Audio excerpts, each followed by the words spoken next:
Hello, everyone. I'm Terry Castillo, San Antonio District 5 City Councilwoman, and I'm excited to be here with you all for this panel of resistance. I know we just did introductions, but I'm going to go ahead and introduce our panelists. We have Kenya, who's an organizer with Union de Vecinos LA Tenants Union, International People Assembly, Poor People's Campaign, as well as Darnell Johnson, who's a social organizer, activist, and regional coordinator for Homes for All South. Darnell brings years of personal and professional knowledge in base building, community leadership development, political education, and community building. Darnell's work has been focused on fighting the root causes of gentrification and displacement via the lens of stable communities, economic justice, and good jobs, democratic participation, public good, and healthy environment. Keisha and Lisa are both from Basta and members of the steering committee at the Neighbors at Royston, Austin, Texas. And Russell is the program and operations manager with James Place Neighborhood Sustainable Initiative, a community land trust in New Orleans. And we also have Kayla, who is an organizer with the Coalition for Tenant Justice, as well as the Historic Westside Residents Association, Esperanza Peace and Justice Center, Westside Preservations Alliance. And I'm really excited to be here with you all to have this conversation and to highlight how this isn't just the housing crisis isn't something just limited to our city. It's something that we're seeing throughout the state, the nation, and the world, to be quite frank. So I'm excited to be here to have this conversation on how all of our work overlaps and what we're doing to ensure that we build communities and cities that work for the established communities. So I just to hone in on well, I'll hand it over to Kayla to give us some background on the history of Dia de los Displaced.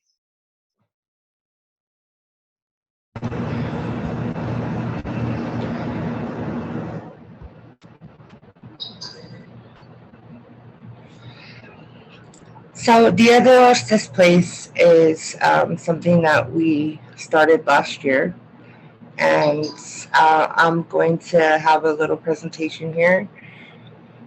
The history. This started with the proposed demolition of the Alazan Apache courts, which would have displaced 501 public housing families in our community.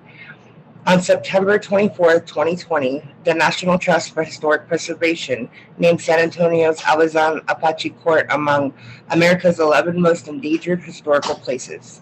Since 1988, this annual list has raised awareness about the threats facing some of the nation's greatest treasures. And for here, those of us here on the west side, the Alazan Apache Courts is a treasure. It's our corazón, it's our heart. On October 8, 2020, a large group of residents, community, and grassroots advocates flooded the public comment section of the San Antonio Housing Authority's Board of Commissioners meeting. The majority of these commenters were against the demolition of Alazan Apache courts. One of the commenters spoke of the beauty of our Dia de los Muertos celebration, which was coming up in November. 1 week later, Saha announced the virtual groundbreaking of Legacy at Alazan, a mixed-income community. For those who do not understand what a mixed-income community is, the majority of the units are unaffordable to the people in the community, and their rental rates are extremely high. It's based off of AMI, which is area median income. And in San Antonio, our area median income is included with New Braunfels, which raises that income level significantly. So the average household income in District 5 is around $25,000 a year. And these mixed income properties, the rental rates are more than the annual income of the majority of the residents in our neighborhood. Part of the groundbreaking celebration was a Dia de los Muertos virtual altar, which sparked outrage and anger in our community. On November 2nd, the day of the virtual groundbreaking, The Coalition for Tenant Justice, with the support of Esperanza Peace and Justice Center, Historic Westside Residents Association, Westside Preservation Alliance, and the Party for Socialism and Liberation, held a protest against displacement, gentrification, and the lack of respect for our community.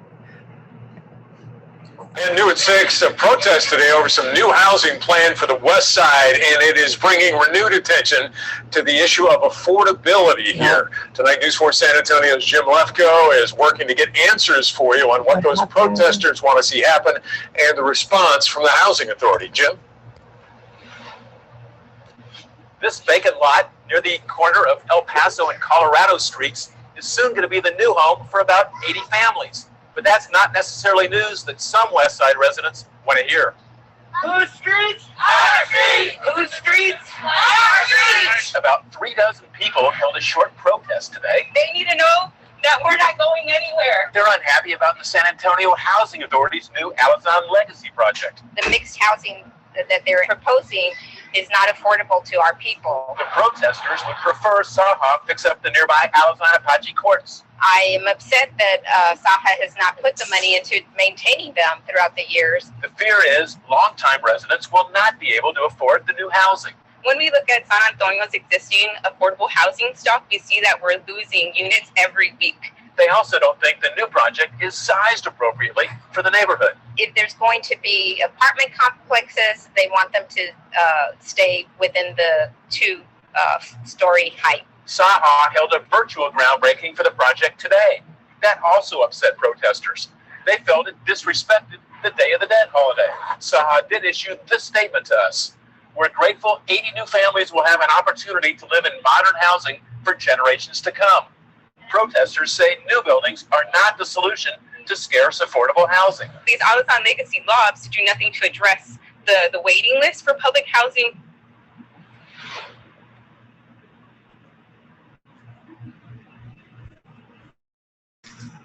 So when they issued that statement, they said 80 families were going to be housed. What they did not explain is that only a small portion, less than half of the units, were actually going to low-income individuals. The rest are going to be at higher incomes. So it's not 80 families being placed. It's actually much less. But I will pass it back to you, Terry. Thanks, Kayla. And just to give some brief background about San Antonio and the West Side, the West Side has the majority of the city's public housing stock. We have roughly 32% of large public housing. And in addition to that, we are the most economically poor district. And like many cities throughout the nation, we're experiencing increasing property taxes and rents, while also experiencing stagnant wages. But District 5 and the city of San Antonio is very unique for its high poverty rate. Rather, we have a high property ownership. But we're also seeing a lot of beautification programs similar to the Atlanta Beltline, the 606 Trail in Chicago. And we know that many of these beautification projects have what I call intended consequences. They're intended because we've seen case studies and the impact that they have on low-income communities. So pushing forward projects like this without implementing policy protections for the existing residents is intentional when we have case studies and plenty of examples to look at throughout the nation. So right now, we're experiencing a lot of community displacement based off of the increased value of our real estate, beautification projects, and we're also seeing predatory practices of our code compliance department, and that, you know, it starts with the code compliance violation. If your grass being too tall, it turns into, you know, your window isn't up to code, it turns into your foundation. It is just not enough to sustain the home, and now it's hazardous, and now you have a notice to vacate, and then eventually a demolition form. One, it's very costly to the resident because, right, if they had the money, they would rehab their homes. So our neighbors need a little help. And two, not only is the property owner left with a bill, but a potential lien on that property. And when we shift to COVID, we know that prior to COVID, folks were already struggling with their utilities and rent. So what we're seeing are increased number of evictions, and to be quite frank, right, the lack of political will to protect renters. So we're in the midst of evictions, disconnections, And while we have the emergency housing assistance program to connect folks to resources, it's still not enough to meet the need, right? We know folks are busy working multiple jobs, taking care of kids, and as a city, as a nation, we need to do better to ensure that we work towards canceling rent. But right now, like many cities, we're having the conversations about ARPA dollars, and I think it's important that we use these dollars to be intentional to uplift communities rather than as an opportunity for new pet projects. And I think, we need to move away from disaster capitalism and ensure that we're using the money for what it's intended to be used for, which is like COVID impacts, not to start new projects that are going to reap benefits for the city in 10 years. But I'm excited to be here with this panel and talk about, what things look like in your work where you're organizing, and how COVID has impacted it, or if it just looks the same as what your city was experiencing before. If anyone would like to get the conversation started, please feel free to chime in. If not, I'll go ahead and. Can folks see that? Yes, we can see. Okay, perfect. So, hello, my name is Kenia Alcocer, like we mentioned before. I'm from Unión de Vecinos. Unión de Vecinos has been in existence for now 25 years. We were born out of the demolition of the projects here in Bull Heights. More than 1,285 families were displaced through this process, or they were trying to displace through this process. And we used to have the biggest housing projects west of the Mississippi. They utilized a lot of, and for us, it's important to talk about this because we used to have a lot of gang activity, and they used this as an excuse to demolish the projects. We had women in the community that were already organizing. They even organized peace treaties amongst gang members. They were actually doing events where they would collect guns and take them to the police station. But when the interest of a corporation that is, or a corporate landlord that is trying to get that property, HUD and the police department and politicians are not the same interest as the community, they start utilizing a lot of these things as tactics. So we started seeing police officers stopping known affiliated gang members and dropping them off on enemy territory. And these were the type of tactics to create more violence, to say that that was the reason why we needed to demolish these projects. A lot of the folks in the community that were fighting with Unión de Vecinos were able to return to the housing projects, but the numbers were diminished drastically. So in a place where you used to have 500 units, for example, now you have, I believe it's like 280 units. So they went down. Some of the property that there used to be housing projects, they developed only like 42 units to sell for home ownership. And they would sell these things to communities saying that, oh, well, now you're going to be able to buy a home. But none of the folks that were evicted through this process were able to buy a home.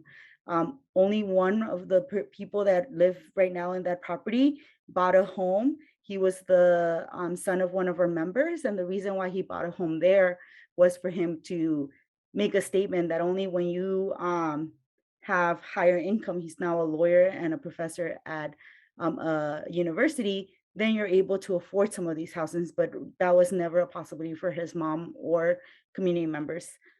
And Unión de Vecinos, because people were displaced from the housing projects, we were forced to organize outside the housing project. So we started organizing in the neighborhood where people moved into, which is Bull Heights.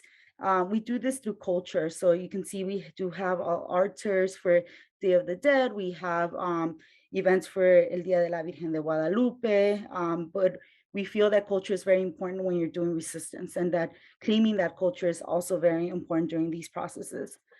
So we started talking and thinking of like what it is that the narratives that we want to see in our communities. And the first one, that when we had this community meeting, people say, we walk for a clean and secure habitable community. So we started looking at the things that were happening in our neighborhood that were impacting community members. So not safe street walks, noticing that there's potholes, not enough lighting, and people started fighting for some of those things. But we started little by little realizing that a lot of these things weren't going to happen if community weren't coming together to actually make it happen. So we started doing street cleanings. People started painting their own crosswalks, asking people to slow down, murals. And then once politicians saw the action, then they started responding with some of the things that we actually needed. We do this through building neighborhood committees, and we do this through building committees. Because we are part of Los Angeles Tenants Union, we believe that it is important that people understand their rights as tenants. Here in the city of Los Angeles, we are lucky enough that we had rent control, but that wasn't always the case for our other members that live just across the street from us, because they are part of the county and they're part of an unincorporated area, which means they don't have a cityhood. They didn't have any rights. So it took us a while to fight for rent control in these communities. And eventually we started winning some of these things until we recently got rent control across the country. We use GOTV as a way of empowering community. This is a way where our community members learn how to knock on doors, talk to other neighbors. And this is important for us. We also were part of another group that was called Pumas Padres Unidos de Maywood, where this was a city that was highly corrupt. They were doing DUIs to stop undocumented drivers from getting taking away their cars, making $4.5 million a year off of undocumented people. And these people were usually tenants, low income, and we needed to fight against this corruption, issues with water. But one of the things that we can say that we did in Maywood, and it was amazing, is that we got tenants together with the city lawyer to write their own just cause law, which means that only tenants get evicted when there's a justification for it. And tenants, and this is the water, I mean, we continue to fight that, but a lot of the issues were resolved through the help of community members. Sorry, I'll jump through some of these things right here. But gentrification is also one of the biggest factors why we keep losing tenants in the community. We have a lot of big investors that are coming into our communities saying that they're, and openly saying they don't want our tenants there. We had a huge fight against one investor who said that he only wanted white artists in his building and tried to evict a lot of our tenants, especially single mothers with children. We came together because one of the things that we keep saying is that the police, the politicians, and even the organizers, they come and go, but the community stays here, and we need to fight for our community. And this is why we started working together to fight against also the galleries that were trying to come into our neighborhood, and tenants started organizing. We have in April of this year, we were hit with the pandemic, and we decided that our tenants needed some support, and they said they weren't going to be able to pay their rent. So we declared a rent strike on April 1st, 2020, where people said we can't afford it and we're going to prioritize food, not rent. And that was the name of the campaign. And we do a lot of this work through like political education. We have rapid response teams that helps tenants when they're trying to illegally evict them. We do research on buildings, and we try to research landlords so we know what we're up against and tenants know how to fight. And we combine this by making sure that the class is the struggle and the struggle is the class. And we do have political educational processes with PEPLA. Our community comes together to understand why they are going through this. What is happening with our housing? Why is it this way? I mean, during the pandemic, the housing boom was up. People were buying housing. A lot of folks think that there might have been a recession. There was a recession for the poor people, but there wasn't a recession for realty. So those are the things that we need to understand. And we're also working with other folks in the Southwest. So we have people from Mexico who are also sharing experiences of how they're dealing with housing, and people from other countries also talking about this. So we do a lot of like these understanding what's going on. And then with COVID, a lot of things shifted, and I think we're going to have a bit of a conversation around that. But food not rent was something that I think for us was very important and key to understand what is possible today and how we can continue to push for housing.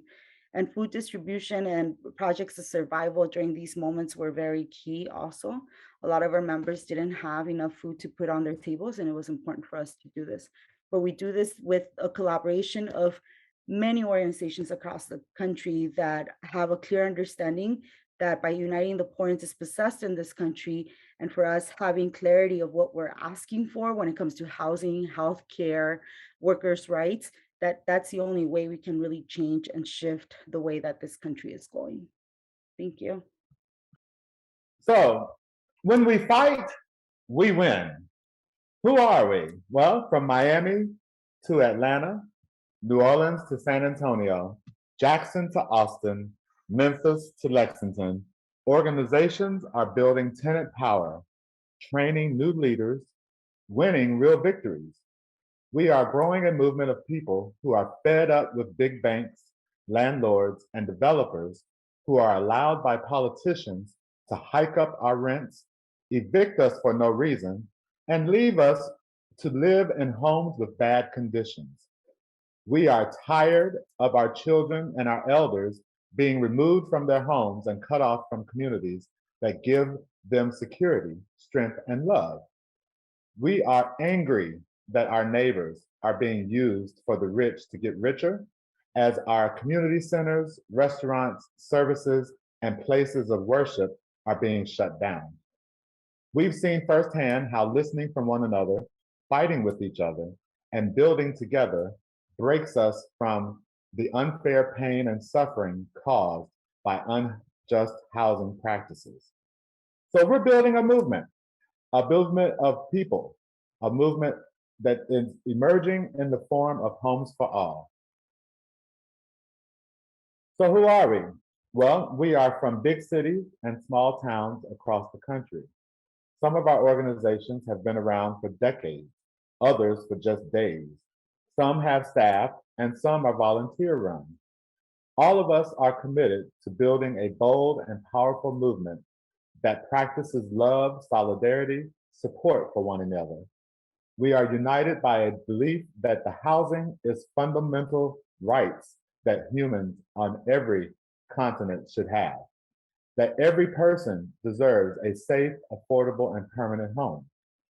Homes for All South is a regional formation of the National Homes for All campaign. We are made up of grassroots, member-led housing justice organizations that are in the South. Homes for All South exists to strengthen anti-displacement and community stewardship of land. We accomplish this through collective strategy, peer-led support, regional and local tenant assemblies, media and messaging, and collaborative fundraising.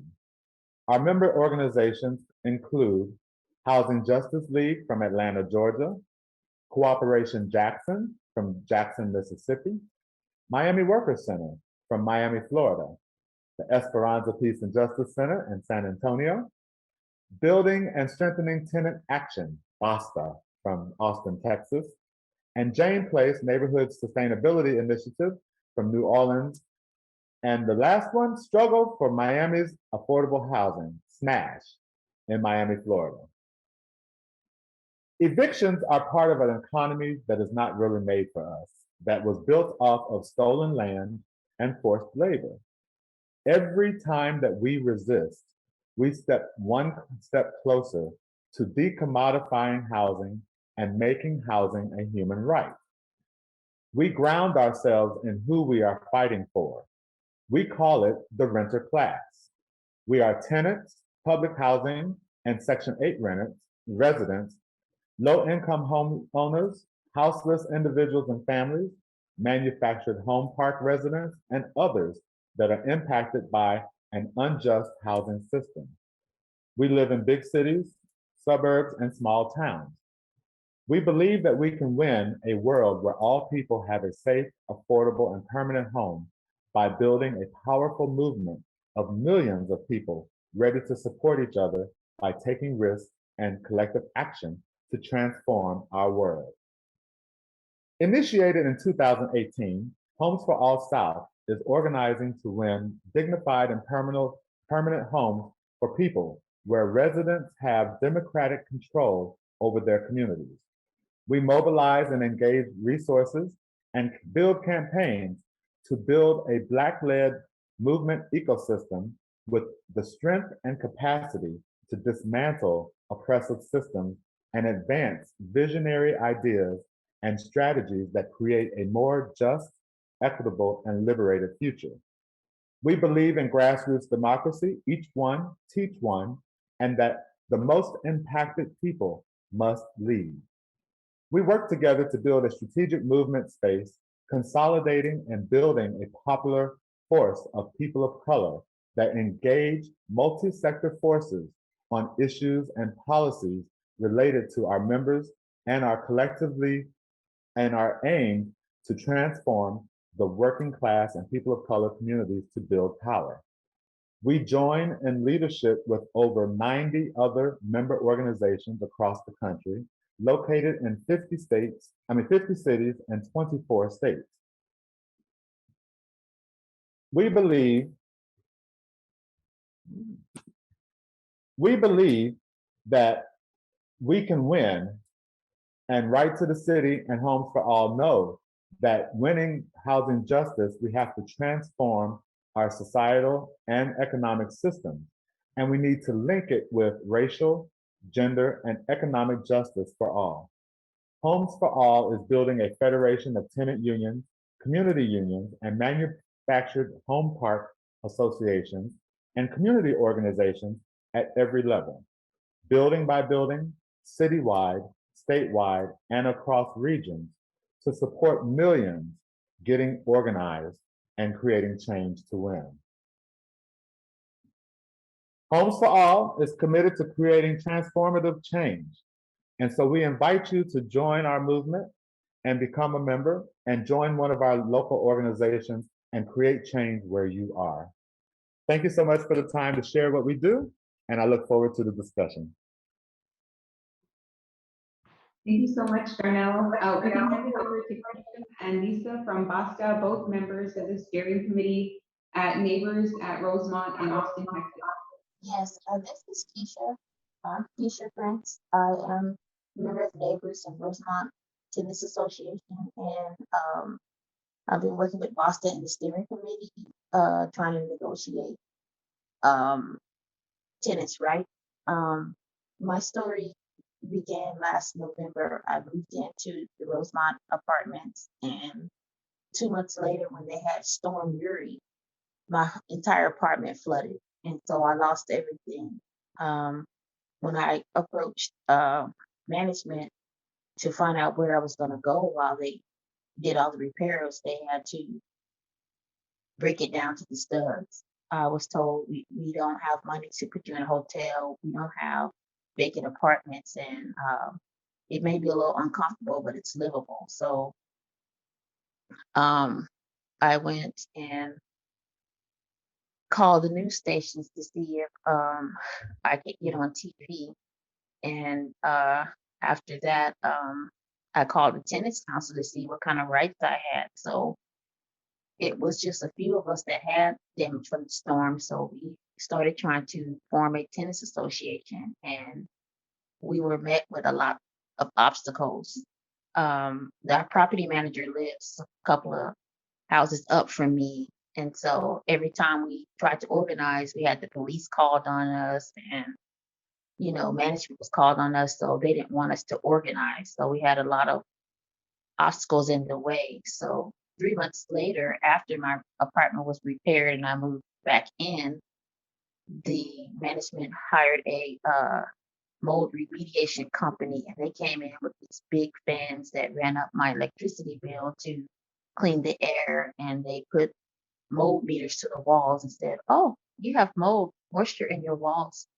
We have to re-demo your place." So from there, we received letters saying that because of the mold, our places were deemed uninhabitable, and we had 28 days to find another place to stay.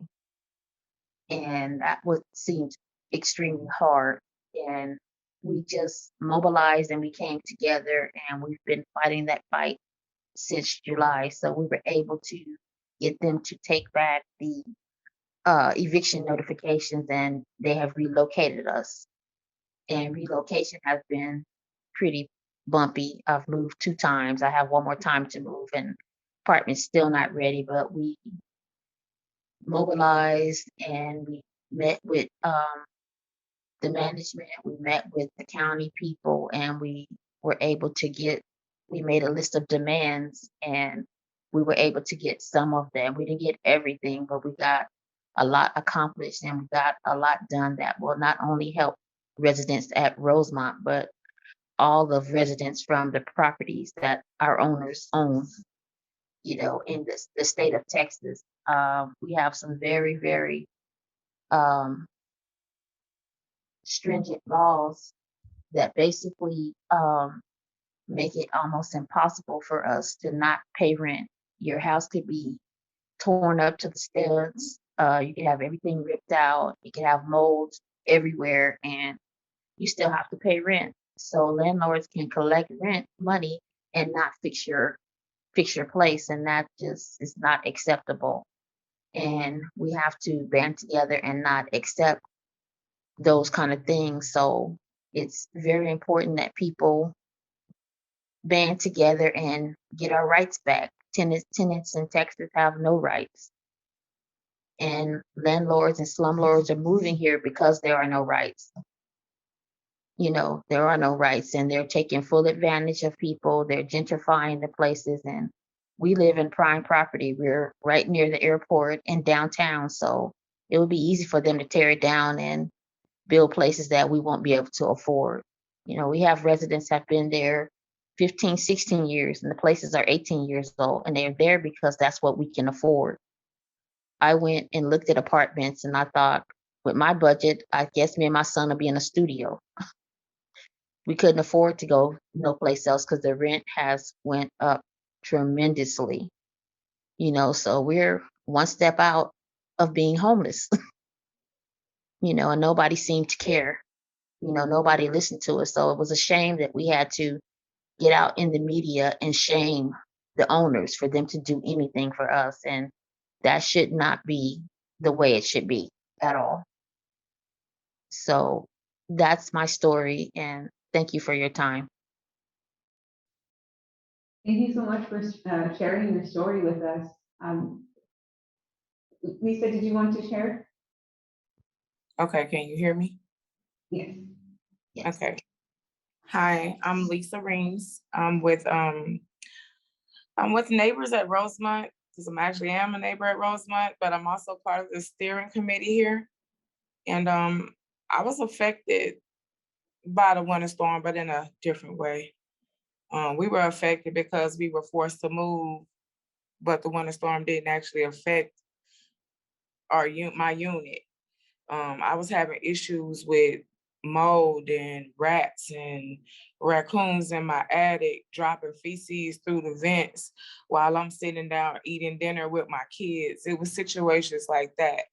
And we lost, a couple of the kids lost some hair, had some skin irritations that are just now starting to, we've been gone for 3 months. They're just now starting to recede. So them saying that Uri was the problem for the reason for all of the damages caused, that's not true. It was a lot of health issues that were there prior to me moving there. And I moved into a situation which was bad for us, not knowing that that's what I was doing. From the outside, the apartments are beautiful. They look good. Like you'll drive into that neighborhood and you'll go, oh, that's probably what you say, oh, because it's cute and it's welcoming and it hugs you because it makes you feel welcome. But at the same time, after being there after a couple of years, you notice your kids losing their hair or having, rashes because of something there. And you complained about it, but you still don't know what it is.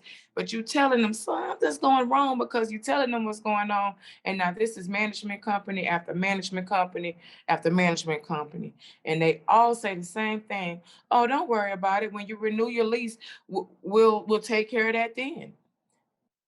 Lease renewal come up, they don't even pay attention to it. Oh, you got to keep the carpet for 5 years.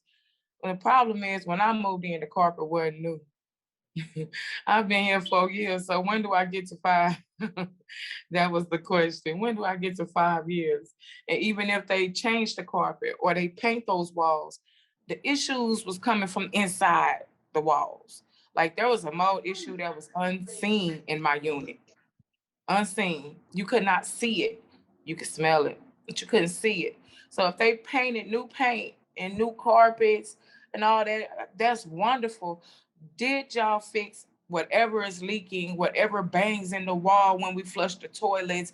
Did they fix the main core problem, the reason for the problem? I don't think they're doing that. It's like we're used to them putting Band-Aids on things and they just slapping stuff up and putting paint over it. And I understand that, you know, to keep the upkeep on the place, you gotta paint, you gotta do things. But if you got a problem behind that wall, then painting over it isn't gonna help you. You know, it's so many families to come that's gonna have to move into that unit. And like I can't see myself moving out and watching somebody else with their babies walk into that apartment to move in. I just can't see that happening because they're not really fixing the issues. They're just telling us what we want to hear to give them more time just to cover it up. And I'm sorry, you know, I went on and on about one situation, but I thought it was just my situation. Come to find out, there's so many people, not only in my apartment complex, but in like now I'm hearing across the globe that has gone through this situation. And I think it wasn't fair to me, but it's not fair to any of us. That's why sticking together and having power in numbers is important.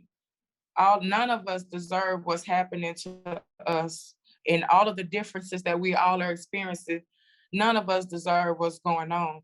And you guys need me, I'm here to fight for you too. And thank you for having me here. Thank you, Lisa. That's a really powerful story. And when you talk about, you know, did you just paint or did you fix what's in the walls? And that makes me think of political rhetoric about like when politicians talk about equity and like caring and justice, but their policy and actions in the housing that they incentivize doesn't reflect that. So thank you, Lisa. We'll pass it on to Russell, who's the Program and Operations Manager with the James Place Neighborhood and Sustainability Initiative, a community land trust in New Orleans. Thank you all. Yeah, so I'm from James Place in New Orleans. We're a community land trust there. We opened up the first permanently affordable apartment building in New Orleans in 2016. And since then, we've gone on to expand. We've got a few more properties now. And are just trying to reinforce the neighborhood in our service area to keep families there. You know, we've put out papers in the past on the impending eviction crisis in New Orleans, which was a problem before COVID. You know, and is at this point only getting worse. And papers on like the short-term rental effects in New Orleans, which as a city with so much tourism money has been a really big issue for us. And ways that we've been working to combat that there, aside from just continuing to provide affordable housing, is at the end of 2019, we started a eviction court monitoring project where volunteers that go into eviction court each week and capture things that don't make it through in the records as far as like, you know, tenant demographics, whether tenants are represented by attorneys and that sort of stuff. And we've really learned a lot from that. Especially that, you know, tenants who are represented, you know, their outcomes are so much different than ones who aren't. And that data is helping to influence our right to counsel program that we're pushing for right now, which we're hoping is going to be funded for next year. And in addition to that, also, we see the effects of that as COVID came on. Another organization here, the Southeast Louisiana Legal Services, has started providing assistance to tenants who can qualify to be supported through the eviction court process. And like the effects of that, we've seen so steadily grow. People outcomes when they show up to court and when they're represented are just significantly better. In addition to that, we've also, you can track on evictionlab.org. Sorry, I'm having an issue with my screen sharing. it's not coming up right now. But since the moratorium has ended, evictions in New Orleans are just increasing again back to higher than they were before COVID. So I feel like the things that we're talking about today are more important now than they have been, for everyone. And so just continuing to do the things that we can to support that, I'm excited to take part in the panel and see what we can find out. Thank you for your time. Thanks, Russell. And now we can open it up to community discussion on how, what rent forgiveness may look like in your city. Is it something that looks possible? If you're willing to share on any reform that your community is working on, whether it be an eviction moratorium or ensuring that the city holds utility assistance events, what does it look like for y'all in our cities right now? I'll chime in. Hi, this is Darnell with Homes for All South again. And I represent multiple organizations in multiple states. And so I can give you a small little snapshot of some of the resistance that is happening. Folks in Miami have been working at the resistance level of land acquisition and trying to build a community land trust, which automatically takes land off of the housing and speculative market. They've also entered into a Renters Bill of Rights, which is a campaign that affords a Bill of Rights for tenants that gives them access to things like right to counsel. It also can put in place things like what was happening in LA with just cause eviction. Some folks in Atlanta, Georgia are starting to look at rent control as a real viable campaign. And some of that is due to the fact that the pandemic forced so many people to have to stay at home and be out of work. And what we found was that a lot of our homeowners, even small homeowners, are beholden to a bank who can then just raise their rents or evict them for no reason. And so we are trying to link through our community organizing and our cultural organizing, those communities together to say that rent control and some type of regulation on rent stabilization in our communities needs to happen. Here in Kentucky, our tenants have been fighting, one, to get the moratoriums extended beyond just the federal limitations, as well as looking at cities' response to the way that they are dispersing the funds, the emergency funds. Are they really going to communities that are most affected, or are they going to landlords and corporations and bailing them out? And so we have folks that have been organizing to make sure that our grassroots voices are at the table when it comes to where the money is going. Across the country, our folks are standing up, and what the pandemic did was put us all in the same box. We all need a place to stay. We all want to live in communities that are safe and healthy. And the way to do that is by coming together as a community and looking at those solutions that work for your community. Great, thanks, Darnell. Kayla, do you have something to add? Yes, I mean, for us, it's been very frustrating. For the 17 years that we've been organizing outside of the housing projects, we've been pushing for laws like better just cause laws, rent control for the entire state, asking for rent freezes, especially in 2008. I mean, all of us were struggling in 2008 when the housing crisis hit us. It wasn't just impacting small homeowners, but a lot of tenants were being evicted during that process. And seeing that every time there's a crisis, the people that are mostly impacted are poor and dispossessed folks, it makes no sense why some of these laws haven't been in place for such a long time. Here in the state of California, in 2018 and 19, there was a huge upsurge of organizing among tenants. And we finally got rent control on the ballot, and it didn't pass. And not because people weren't voting, but because there was a lot of money from all these private investors, from all of this real estate organizations and from homeowner organizations that were just putting and dumping a lot of money against this proposition, lying about the fact that homeowners were going to lose their homes and all these lies. So one of the things that we realized is that even at the ballot, like tenants don't have the enough power to actually win if we're not really organized. And that's one of the things that it's been incredibly ironic to us, the fact that the pandemic hits and all of a sudden the state of California legislature decides to pass a rent control law across the state. You know, they could have done that 20 years ago if they wanted, but there was no political will. All of a sudden, the eviction moratoriums that we've been asking for years are implemented, where there are no evictions across the state of California. All of a sudden, the rent freezes that we've been asking are implemented. All of a sudden, like all these protections, even one of the laws that we've been pushing for and fighting for here in the city of Los Angeles has been Anti-Harassment Ordinance. And the reason why is because the harassment has gone up and it has escalated.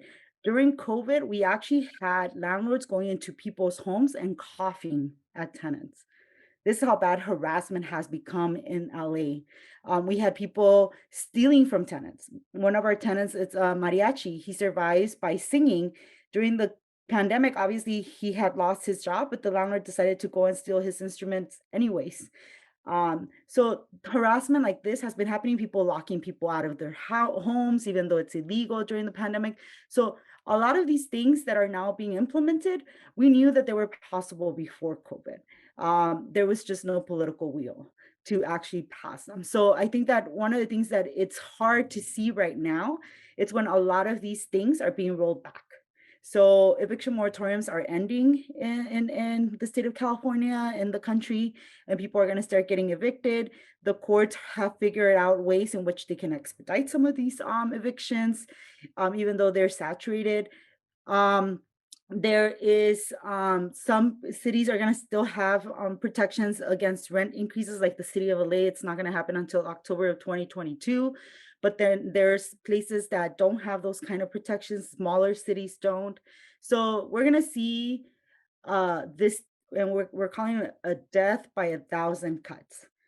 It's going to be slow and a painful death that a lot of tenants are going to be suffering. We already had during the pandemic a lot of folks that were living in their cars, that were couch surfing, that were living in parks. And it's not just the attack on tenants that have a roof over their heads. You can see where the severe attacks have also been on unhoused folks. We have city council members closing down parks, calling it's time to make it beautiful again by displacing all these folks, then giving them temporary housing that it's almost like a jail. Some of these hotels weren't allowing them to have visitations. They wouldn't even allow them to have jobs, because if they came after a certain period of time, if they were working night shifts, they couldn't come back into that particular hotel room. So we're seeing that more and more there is a need to push for stronger and better laws, that this is not a time to waver, and this is a time for us to imagine what we can actually change and shift.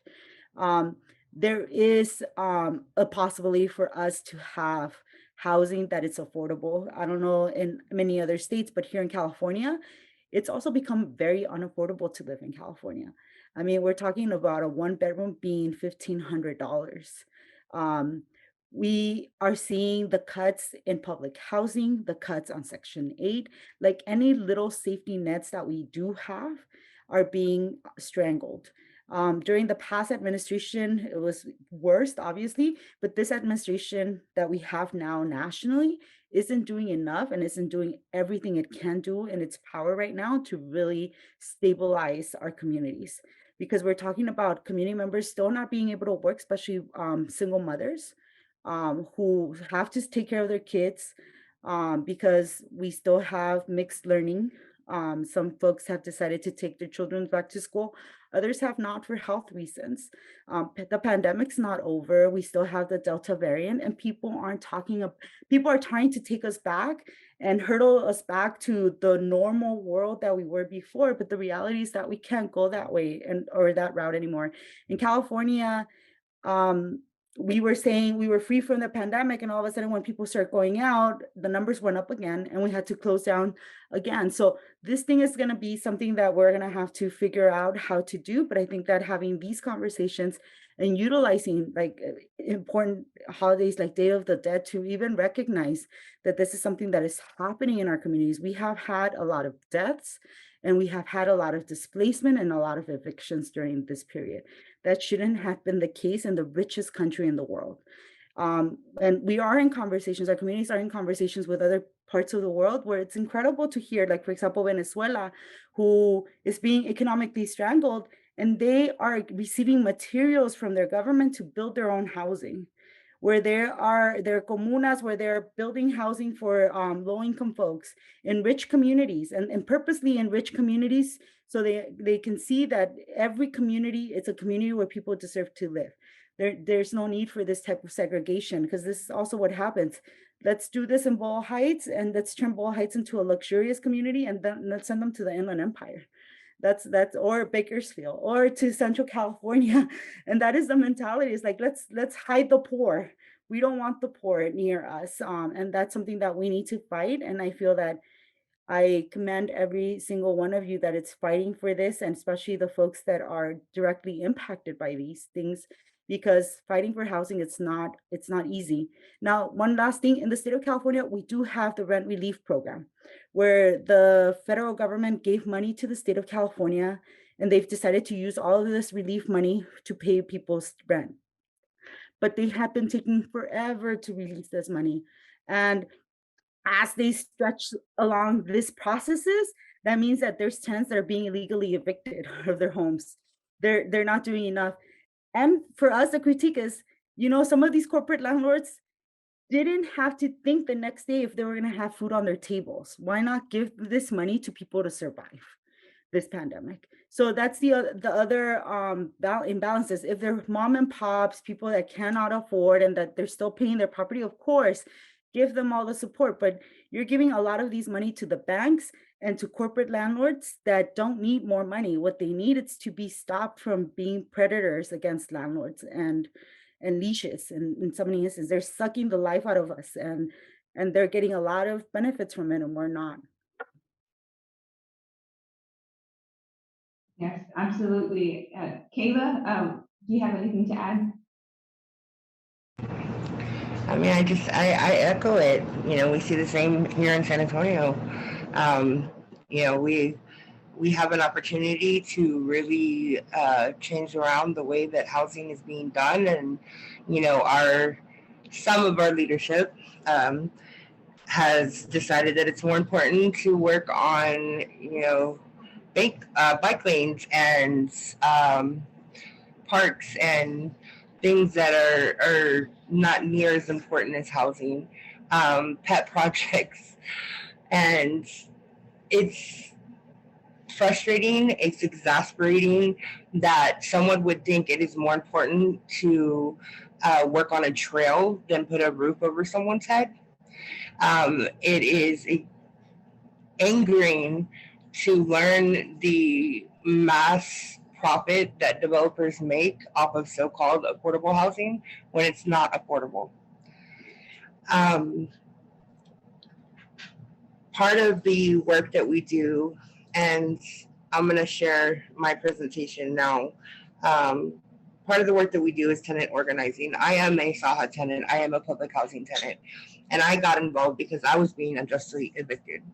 And if it had not been for the support system that I found in my community, I probably would have been on the street. And that happened pre-pandemic. So it's 10 times worse now. It is so important that people speak up, that they say what's going on, and that they fight.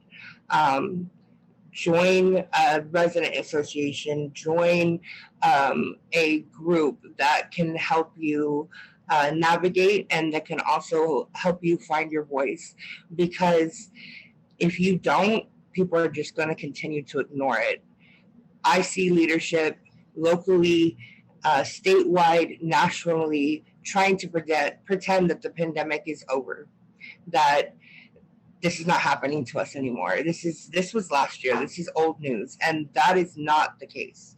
My own kids, I had COVID last month, were forcibly withdrawn from school. So they are not enrolled in school right now until everyone is clear and everyone has a negative test. So when I do enroll them back in school, they are going to be so far behind. And we see other states allowing that virtual learning. If my children had been in virtual learning like I had them last year, I probably wouldn't have gotten COVID. And the rest of the family probably wouldn't have gotten it. But Texas is not allowing that. Texas is forcing all children to go to school. Texas has absolutely no care for the health and safety of their residents. They only care about getting things back to normal. So let me tell you a little bit about the coalition and also Esperanza Peace and Justice Center, who I work for. I'm a housing justice organizer, and how we are locally organizing.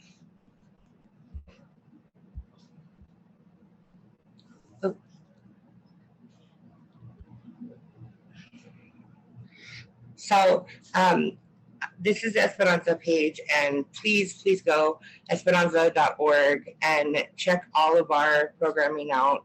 I absolutely love my job. I love the people I work with.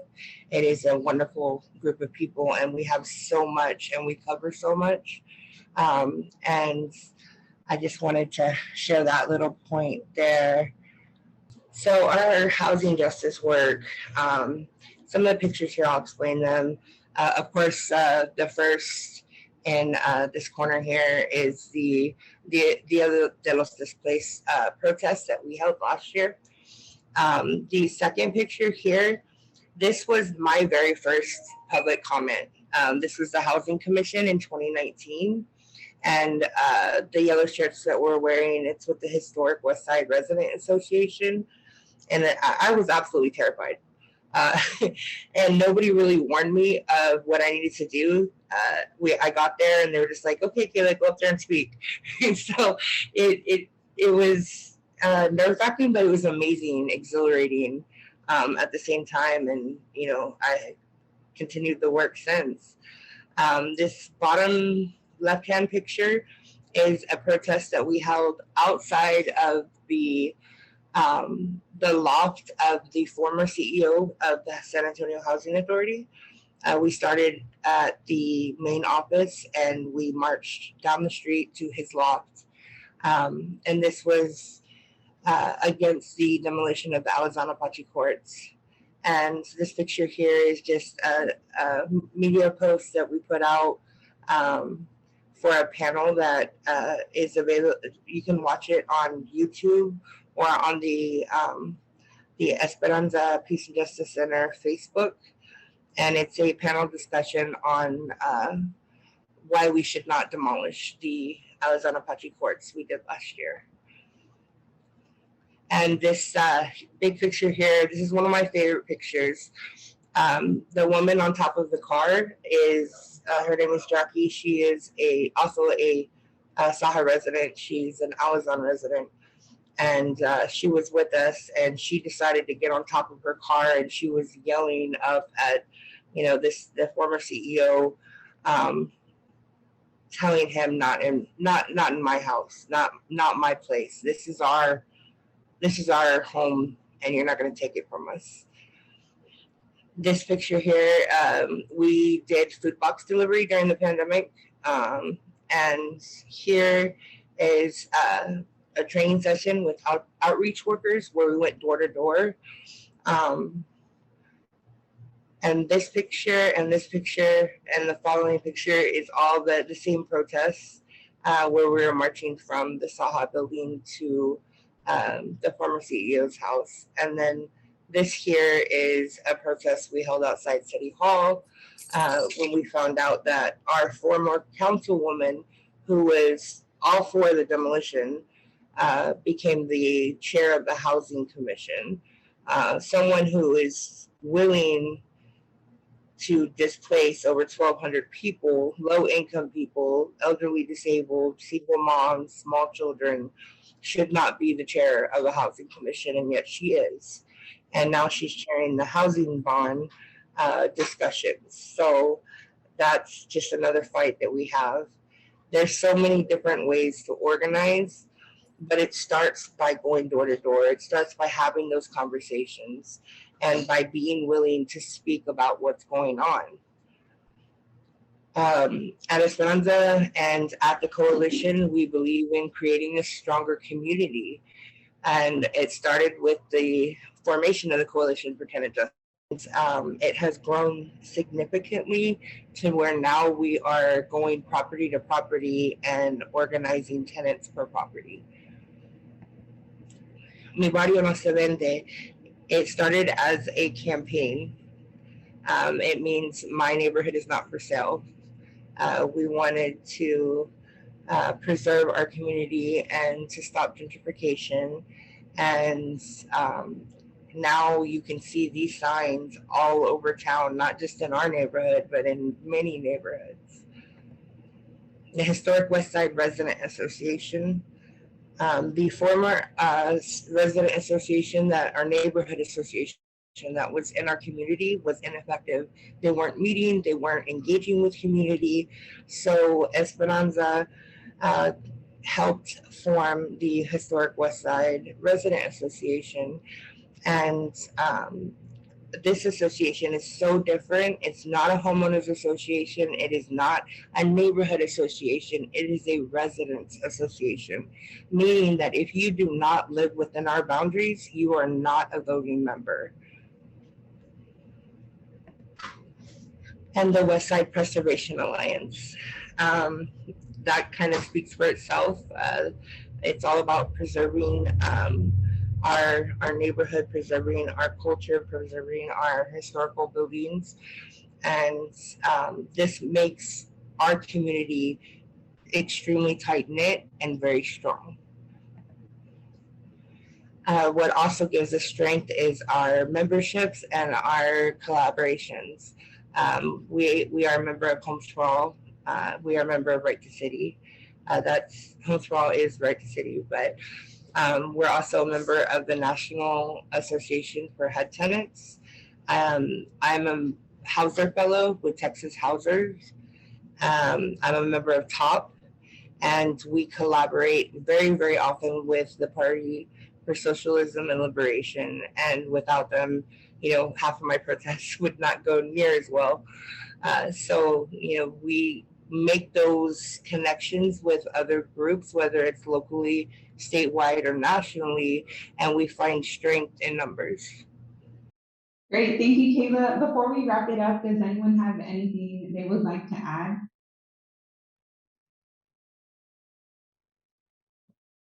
All right, great. Well, I think it's important that we continue to coalition build and have these conversations with folks throughout the state, the nation, to ensure that, one, we know that when we organize, we win, right? We can look to each other for different models of implementation, rather, of things that we have won. And I think that's worth celebrating. I think oftentimes when we talk about our communities, it seems like it's these things that are happening to us. And I think it's important to have these conversations to highlight the resistance and that communities are organizing and have always fought back. And in addition to that, right, I think oftentimes comes accountability. For example, in the conversation in the Alazan Court, the University of Texas at San Antonio has already documented that as part of the West Side's Mexican American Civil Rights Movement. And what's interesting about that, right, is that that's very recent.